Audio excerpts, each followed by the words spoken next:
Assalamualaikum warahmatullahi wabarakatuh. Hai Sobat Akuntansi. Perkenalkan saya Niwayan Devi Pratiwi dengan NIM C301241162 dari Fakultas Ekonomi dan Bisnis jurusan S1 Ekonomi Akuntansi. Pada video kali ini saya akan membuat 4 submateri dan akan saya jelaskan tentang yang pertama ada deret ukur, deret hitung, fungsi linear sebelum dan sesudah pajak, fungsi linear sebelum dan sesudah substitusi. Video kali ini saya buat untuk memenuhi mata kuliah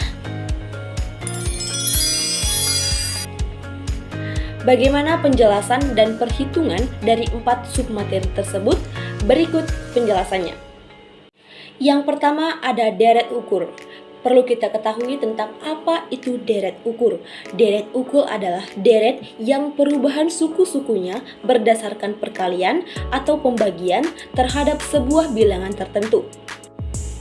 Pertama-tama kita akan menghitung suku ke N, yang dimana memiliki rumus Sn sama dengan A dikali P pangkat N dikurang 1, yang dimana keterangannya Sn sama dengan suku ke N, A sama dengan suku pertama, P sama dengan pengganda, dan N adalah suku yang akan dicari. Langsung saja pada contoh soal, adapun 2, 4, 8, dan 16 sampai seterusnya, diminta untuk tentukan S ke-6-nya atau suku ke-6 dari soal yang kita sebutkan tadi. Kita harus mengetahui berapa nilai A, P, dan N terlebih dahulu. Yang dimana A yaitu 2, A adalah suku pertama, dan P 2 juga adalah penggandanya, dimana 2 ke 4, ke 8, dan ke 16 yaitu digandakan 2. Terus N-nya itu yaitu suku yang dicari adalah 6. Langsung saja kita buat rumus. Suku ke-6 sama dengan A dikali P pangkat N dikurang 1. A-nya itu 2 dikali 2 pangkat 6 dikurang 1. 2 dikali 2 pangkat 5. Karena 6 tadi sudah kita kurangi dengan 1, jadi menghasilkan 5. Lalu 2 pangkat 5 adalah 32. 32 kita kalikan dengan 2 mendapatkan hasil 64. Jadi suku ke-6 adalah 64. Yang kedua adalah kita akan mencari jumlah N suku. Yang dimana di sini ada 2 rumus. Yang pertama, jumlah N suku sama dengan A dalam kurung 1 dikurang P pangkat N dibagi dengan 1 dikurang P. Dan rumus yang kedua adalah jumlah N suku sama dengan A dalam kurung P pangkat N dikurang 1 dibagi P dikurang 1. Dua rumus ini memiliki perbedaan, yang dimana rumus yang pertama digunakan jika penggandanya lebih kecil daripada 1, dan rumus yang kedua digunakan jika penggandanya lebih besar dari 1. Langsung saja kita masuk ke contoh soal. Diketahui A sama dengan 4, P sama dengan 5. Yang ditanya adalah J5-nya. Yang dimana kita akan menggunakan rumus yang kedua karena penggandanya lebih besar daripada 1.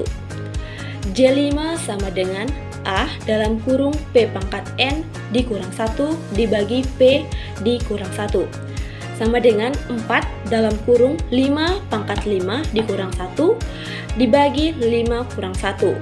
Sama dengan 4 dalam kurung 3125 dikurang 1, yang dimana hasil dari 5 pangkat 5 dibagi dengan 4 sama dengan 4 dalam kurung 3125.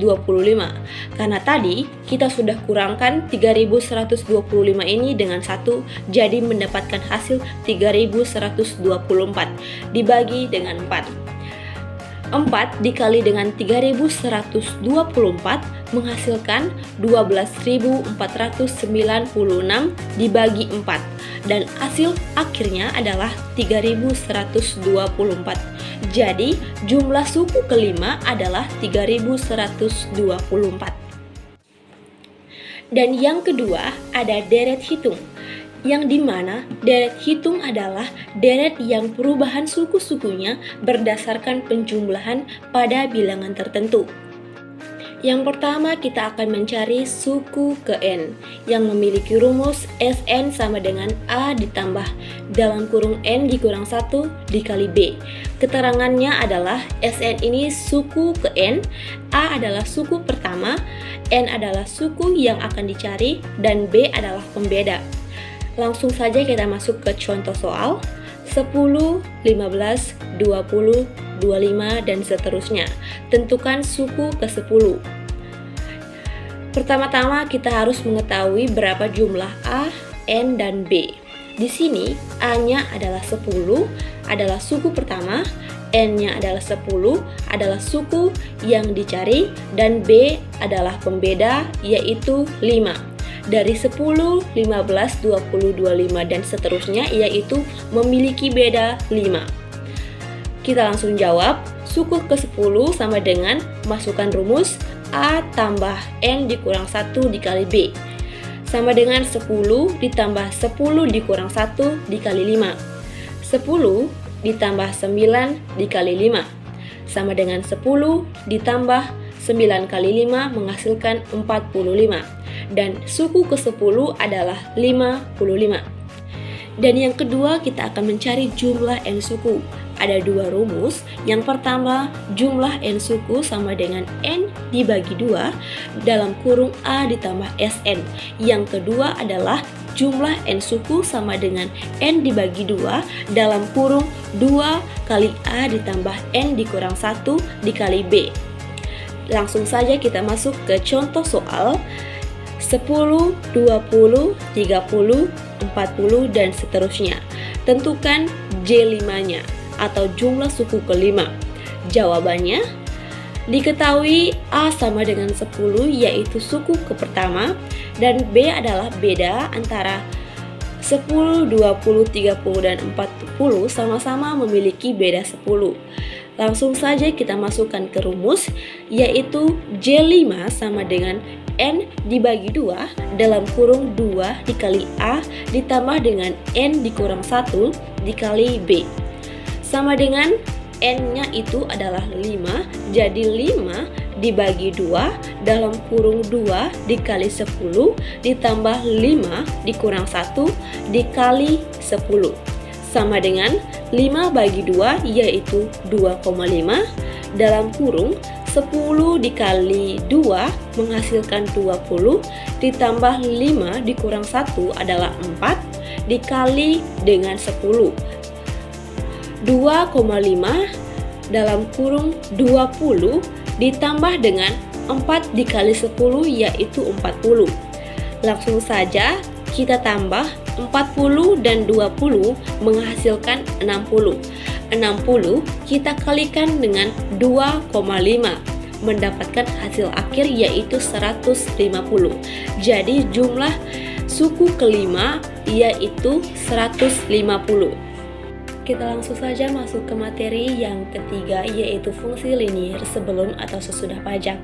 Contoh soalnya, penawaran sebuah barang dicerminkan oleh QE sama dengan min 4 ditambah 2P, sedangkan permintaannya QD sama dengan 11 dikurang P. Pemerintah menetapkan pajak sebesar Rp3 atas unit barang. Tentukan titik keseimbangan pasar setelah pajak. Kita harus menghitung yang sebelum pajaknya terlebih dahulu, yaitu QD sama dengan QS. QD-nya ini adalah 11 dikurang P sama dengan min P ditambah 2P. Kita pindah ruaskan di sebelah kiri yang sama-sama P, yaitu min P dikurang 2P. Kenapa bisa min 2P? Karena 2P yang di sebelah kanan pindah ruas ke yang sebelah kiri. Dan yang di sebelah kiri min 4 dikurang 11.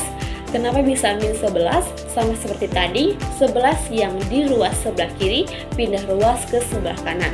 Kita kerjakan. Min P dikurang min 2P menghasilkan min 3P. Min 4 dikurang 4 menghasilkan min 15.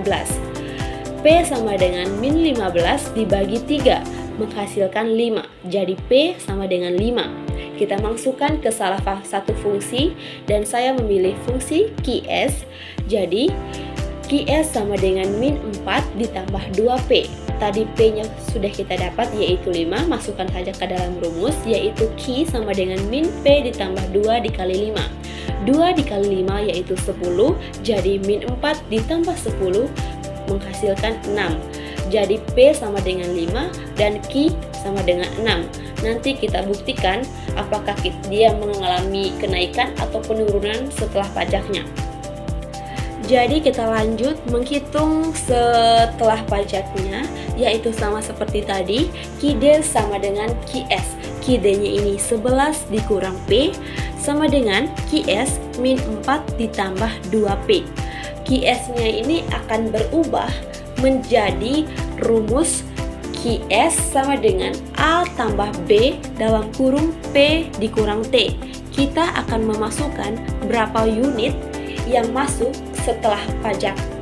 Kita masukkan saja ke rumus yang baru yaitu QS sama dengan min 4 yaitu A ditambah 2 yaitu B dalam kurung P dikurang 3. 3 ini adalah unit atau T. Jadi QS sama dengan min 4 ditambah 2P dikurang 6. QS sama dengan min 4 ditambah 2 P dikurang 6. Min 6 ditambah min 4 sama dengan min 10. Jadi min 10 ditambah 2P. Jadi QS memiliki fungsi min 10 ditambah 2P. Langsung saja kita masuk ke fungsi keseimbangan dan kita mencari P-nya. QD sama dengan QS. QD-nya ini 11 dikurang P sama dengan yang tadi kita masukkan ke rumus yang baru, min 10 ditambah 2P. Kita sama-sama jadikan dia satu ruas, P di ruas yang sebelah kiri, min P dikurang 2P sama dengan min 10 dikurang 11. Sama seperti tadi, jika dia pindah ruas, dari plus akan menjadi minus dan yang minus akan menjadi plus. Lanjut, min P dikurang 2P sama dengan min 3P. Min 10 dikurang 11 menjadi min 21. P sama dengan min 21 dibagi dengan 3 menghasilkan 7. P adalah 7. Kita mendapatkan hasil P yaitu 7. Kita akan masukkan dia ke QS atau fungsi QS yang dimana QS sama dengan min 10 ditambah 2P. Q sama dengan min 10 ditambah 2, P nya itu 7. Kita masukkan ke rumus, berarti 2 kali 7 adalah 14. Q sama dengan min 10 ditambah 14 menghasilkan 4. Jadi setelah pajak P nya ini 7 dan Q nya adalah 4. Jadi P mengalami kenaikan dari 5 ke 7 dan Q mengalami penurunan dari 6 ke 4. Jadi sudah terbukti bahwa sebelum dan setelah akan mengalami sebuah perbedaan. Lanjut ke submateri yang terakhir yaitu fungsi linier sebelum atau sesudah substitusi. Langsung ke contoh soal. Fungsi permintaan ditunjukkan dengan PD sama dengan 30 dikurang Q dan fungsi penawaran ditunjukkan dengan PS sama dengan 15 ditambah 2Q. Terhadap barang tersebut dikenakan subsidi sebesar Rp3 per unit. Tentukan titik keseimbangan pasar setelah subsidi. Kita terlebih dahulu akan sama seperti tadi, mencari yang sebelum subsidinya. Fungsi keseimbangan PD sama dengan PS. PD-nya ini adalah 30 dikurang Q sama dengan 15 ditambah 2Q. Kita pindah ruaskan Q-nya ini ke ruas yang sebelah kiri. Yang plus akan menjadi minus jika dia pindah ruas. Sedangkan yang minus pindah ruas akan menjadi plus. Pengerjaannya sama seperti yang saya jelaskan ini. Jadi min Q sama dengan min Q dikurang 2Q sama dengan 15 dikurang 30 menghasilkan min 3Q sama dengan min 15. Q sama dengan min 15 dibagi min 3 mendapatkan hasil 5. Jadi kita sudah mendapatkan hasilnya Q yaitu 5. Kita masukkan ke salah satu fungsi. terserah mau fungsi yang mana, tapi di sini saya akan masukkan ke fungsi PD yaitu 30 min Q. P sama dengan 30 min Q. P sama dengan 30 dikurang 5. Karena tadi kita sudah dapat hasilnya Q yaitu 5, jadi tinggal kita masukkan saja. 30 dikurang 5 adalah 25. Jadi P sama dengan 25. Kita perlu ingat yang sebelum subsidi Q-nya adalah 5 dan P-nya adalah 25. Sekarang kita masuk ke setelah subsidi. Sama dengan tadi, kita harus mencari dulu keseimbangan antara PD dan PS. 30 dikurang Q sama dengan 15 ditambah 2Q. Di sini sama seperti yang di pajak, PS-nya akan berubah setelah subsidi menjadi PS sama dengan A ditambah B Q dikurang S. Kita masukkan ke rumus, PS sama dengan A-nya itu 15 ditambah B-nya ini 2 Q dikurang 3, yang dimana S-nya adalah 3. 3 ini adalah berapa per unitnya. Jadi kita langsung kerjakan. 15 ditambah 2Q dikurang 3 sama dengan 12 ditambah 2Q. Kita akan lanjut lagi ke keseimbangan, fungsi keseimbangan yang kedua. PD sama dengan PS. PD-nya ini tetap 30 dikurang Q, yang berubah hanya PS. Kita menggunakan PS yang baru kita dapat tadi, yaitu 12 ditambah 2Q. Kita pindah ruaskan sama seperti tadi, yang Q di sebelah kiri, dan jika dia pindah ruas akan menjadi minus jika plus terlebih dahulunya, dan jika terlebih dahulunya dia minus akan menjadi plus. Jadi 12 dikurang 30 sama dengan min 18, dan min Q dikurang 2Q sama dengan min 3Q. Q sama dengan min 18 dibagi dengan min 3 mendapatkan hasil 6. Dan kita masukkan lagi ke salah satu fungsi, terserah yang mana. PS sama dengan 12 ditambah 2Q. P-nya ini sama dengan 12 ditambah 2 dikali dengan 6, yaitu 6 dikali 2 adalah 12. Jadi 12 ditambah 12 menghasilkan hasil 24. Jadi, sebelum dan setelah akan mengalami sebuah perubahan. Jadi, sebelum subsidi, Q-nya ini 5 dan P-nya 25. Setelah subsidi, Q-nya menjadi 6, P-nya menjadi 24.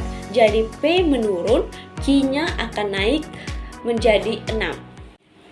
Jadi, cukup sekian presentasi yang dapat saya jelaskan.